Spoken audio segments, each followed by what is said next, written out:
उज्जैन में 305 बच्चे बुजुर्गों का एक पिता सुधीर भाई ने आश्रम में खुद के लिए बनवाया शमशान। बोले, इन्हीं के बीच रहना चाहता हूँ। उज्जैन में 305 बच्चे और बुजुर्गों के एक पिता हैं सुधीर भाई। सुनने में अटपटा लगेगा, लेकिन यही सच है। अम्बोदिया के सेवाधाम आश्रम को संचालित करने वाले सुधीर भाई गोयल के आश्रम में 850 लोग रहते हैं। इनमें से 305 ऐसे लोग हैं जिन्होंने अपने आधार कार्ड में पिता के नाम के सामने सुधीर भाई का नाम अंकित कराया है। इसमें 10 साल के बच्चे से लेकर 84 साल का बुजुर्ग भी शामिल है। अच्छी बात यह है कि सुधीर भाई को सभी अपने पिता के रूप में ही देखते हैं और पिताजी कहकर ही संबोधित करते हैं। फादर्स डे पर हम आपको एक ऐसे पिता से मिलाते हैं जिनकी स्वयं की उम्र तो महज 65 वर्ष है, लेकिन 20 प्रदेश और 2 देशों में रहने वाले लोगों के लिए पिता की भूमिका निभा रहे हैं।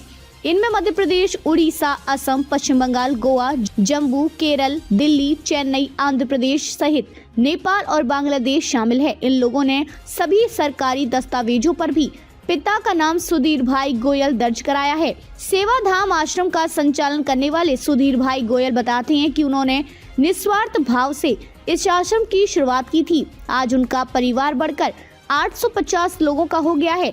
इनमें ऐसे बुजुर्ग, युवा और बच्चे शामिल हैं इनका इस दुनिया में कोई नहीं है, या फिर उनके परिवार वालों ने शारीरिक अक्षमता के कारण उनका तिरस्कार कर दिया हो, या फिर उनके परिवार वालों ने शारीरिक असक्षमता के चलते उनका तिरस्कार कर दिया हो। ऐसे लोगों के लिए समाज सेवी सुधीर भाई गोयल पिता का दायित्व निभा रहे हैं।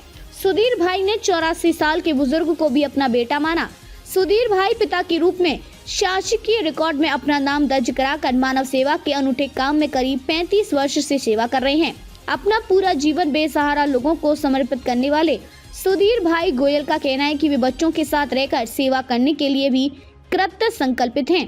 52 से अधिक बच्चियों का पिता के रूप में कन्यादान करने वाले सुधीर भाई गोयल देश के शायद एकमात्र ऐसे समाज सेवी हैं जिन्होंने 90 साल के बुजुर्ग को भी अपना बेटा माना है।